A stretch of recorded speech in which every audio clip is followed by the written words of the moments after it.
Eto mga boss, baka meron sa inyo dyan nagpaplanong bumili ng second hand car, tas meron kayo nakita na nag-post selling pasalo or looking for sasalo nung unit. Ito, noon pa sa mga viewers ko, hindi ko nire-recommend ang pasalo. Okay?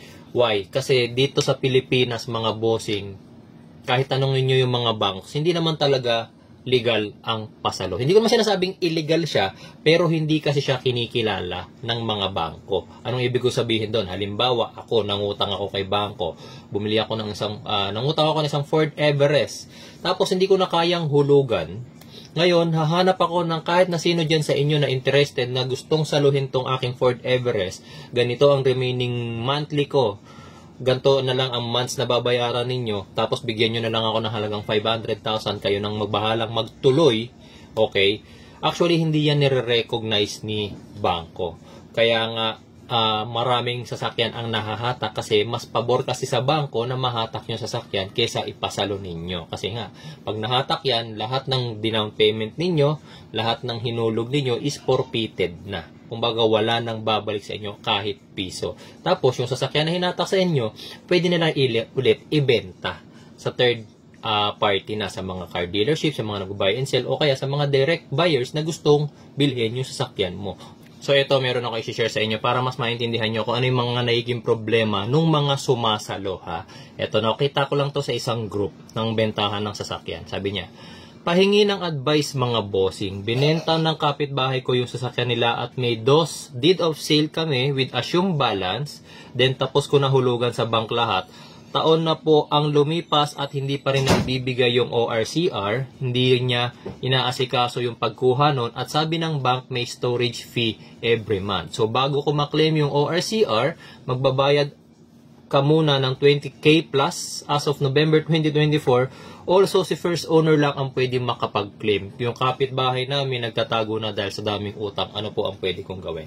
Okay, ito yung senaryo mga bossing. Ito rin yung kakaharapin ninyo ng mga nagpaplanong sumalo kasi nga hindi kinikilala ni bangko ang pasalo. Kahit na may deed of sale kayo, may ID ka ni first owner, may video ka na binayaran mo siya, o kahit nasa harap pa kayo ng attorney na nagbayaran kayo, hindi ino-honor ni bangko ang pasalo. Kaya nga gaya nung naging experience nung nag-post na to, sinabi ng bank mismo na si first owner lang ang may karapatang mag-claim ng documents. Ngayon, nagtatago na yung first owner kasi daw marami daw utang. Okay? So, paano mo hahanapin yun? Paano mo makiklaim?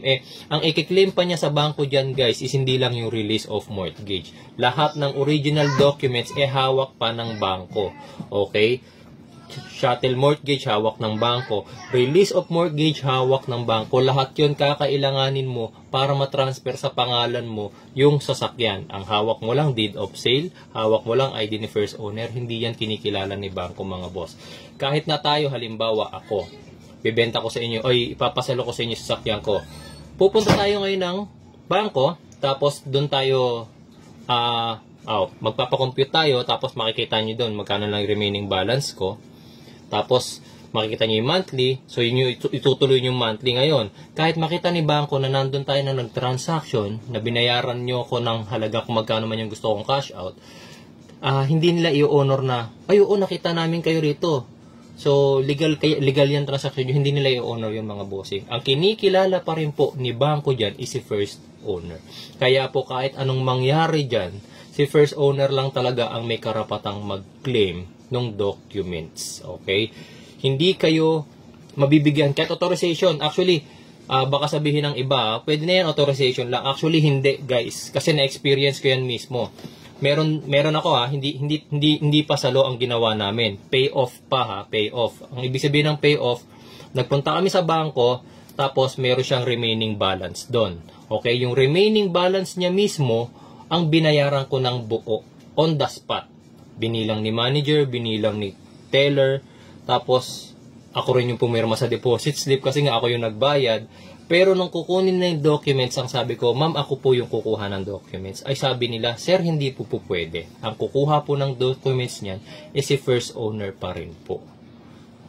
sabi ko, kahit po authorization letter na lang, tsaka special power of attorney, ay hindi po pwede. Si first owner lang po. May mga ganong bangko, mga boss.